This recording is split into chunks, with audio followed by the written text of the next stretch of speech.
na hiyo ndio contact kabisa.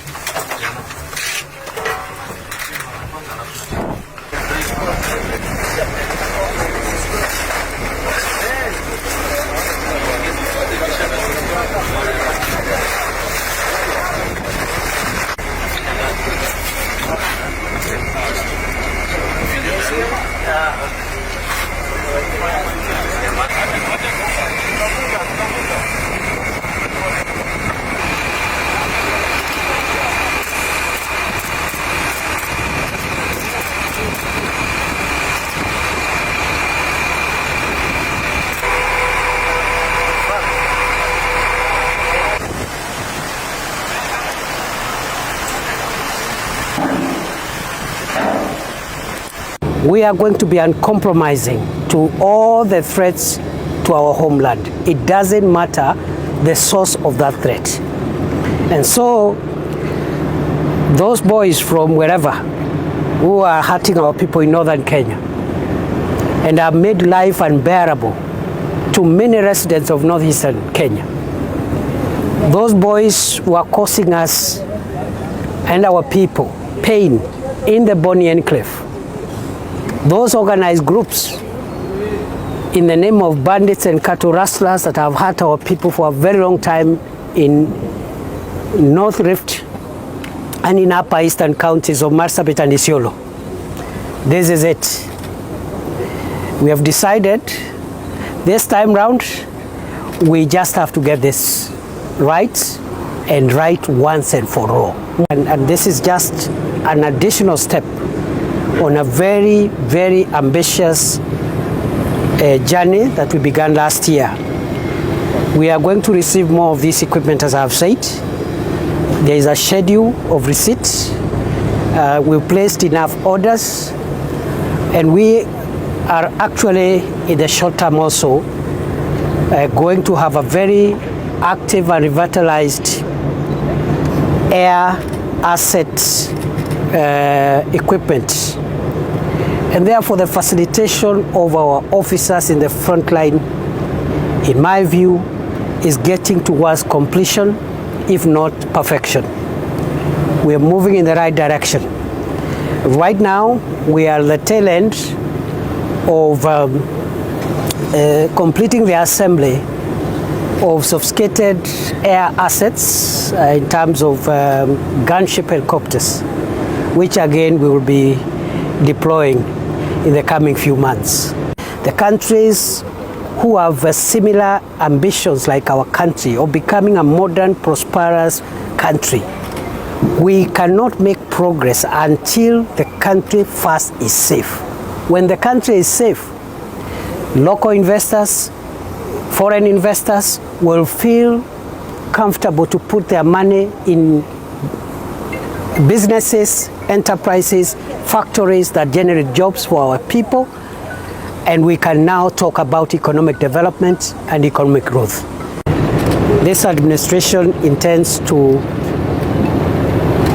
inject resources into the modernization of police equipment, given the challenges that our country continues to face in fighting terror, banditry, and other organized crimes. The government intends to protect the officers who are on the front line, to make sure that we first of all protect them from harm, but also provide mobility for them.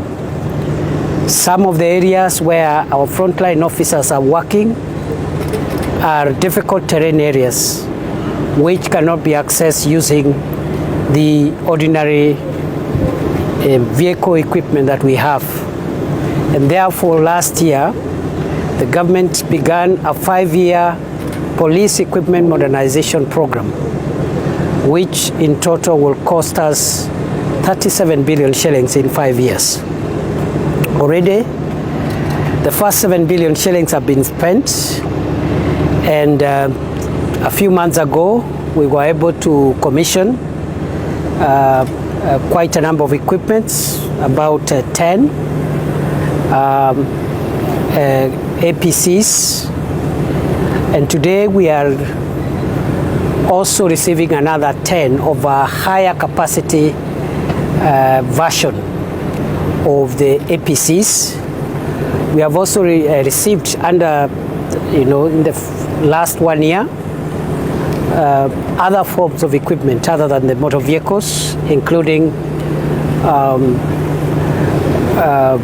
arms and ammunitions. And also we are working on to also receive a little more of personal protective equipment, as well as aerial vehicles, unmanned aerial vehicles, commonly known as drones. Sisi tumeamrisha maafisa wetu wasikubali kuumizwa na jambazi, magaidi na wezi wa mifugo kama wako na uwezo wa kuwaumiza kabla wao waumie.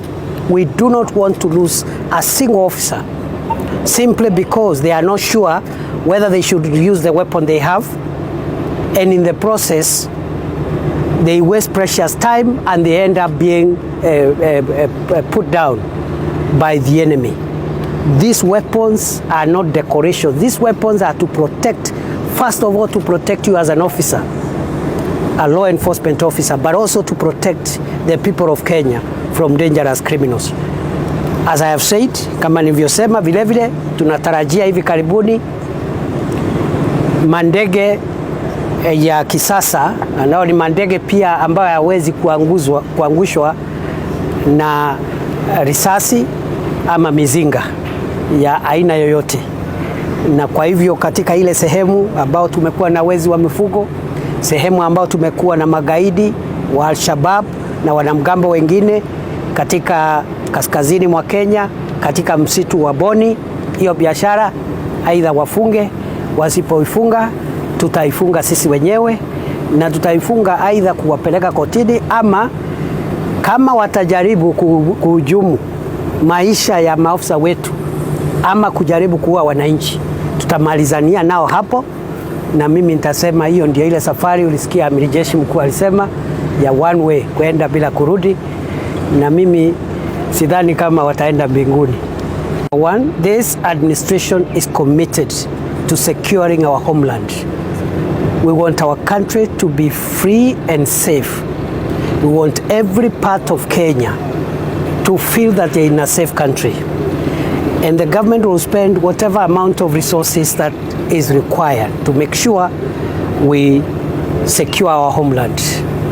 What also this means for us is that as a country, as a government, and as a people of Kenya, the only way we can show our gratitude to our officers who have dedicated their lives to secure our country in difficult spaces is to invest part of the taxes that we pay to make sure that first, they are safe as they protect us, and number two, they have the equipment and the facilities to be able to neutralize the threats that confront our country.